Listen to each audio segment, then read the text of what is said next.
À l'heure où je vous parle, plus de 2 millions de Palestiniens vivent sous les bombes de l'armée israélienne. Nous demandons un cessez-le-feu immédiat et la fin du génocide en cours à Gaza. Privés d'eau, de nourriture, de matériel médical, de carburant, d'électricité par l'État d'Israël, qui a aggravé encore le blocus qu'il impose contre la bande de Gaza depuis déjà 16 ans et créé une crise humanitaire sans précédent. Sous nos yeux se déroule un génocide dans lequel les femmes et les enfants représentent plus de la moitié des victimes. En l'espace de quelques semaines, la guerre coloniale a provoqué le déplacement de plus d'1 million de Palestiniens. C'est une nouvelle Nakba à laquelle on assiste. Un nettoyage ethnique comme il a eu lieu il y a 75 ans maintenant et qui a conduit plus de 800 000 Palestiniennes et Palestiniens à être expulsés de leurs terres. Depuis, la colonisation et l'occupation militaire se sont renforcées. Accaparement de terres, nouvelles colonies qui ont été créées, checkpoints et murs de séparation.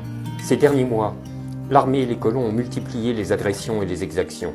Et pas une journée ne se passe sans qu'ils tuent des Palestiniens en Cisjordanie ou à Jérusalem-Est. Cette situation est une situation d'apartheid. Nous demandons un cessez-le-feu immédiat et la fin du génocide qui se dégage à Gaza.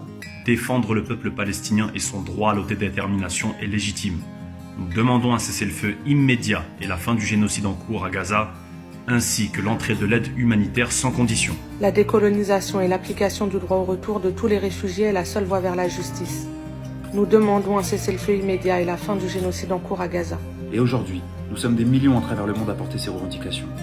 De son côté, l'État français soutient Israël de manière inconditionnelle, tandis qu'il stigmatise et criminalise toute solidarité avec le peuple palestinien. Interdiction des manifestations, poursuites judiciaires, menaces d'expulsion et de dissolution d'organisations. Les attaques pleuvent sur le soutien à la Palestine. Le gouvernement craint que la cause palestinienne vienne embraser une situation déjà tendue, marquée par une crise économique et sociale.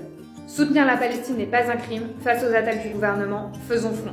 Car soutenir la Palestine, c'est soutenir un peuple pour ses droits contre un régime colonial soutenu par toutes les puissances occidentales.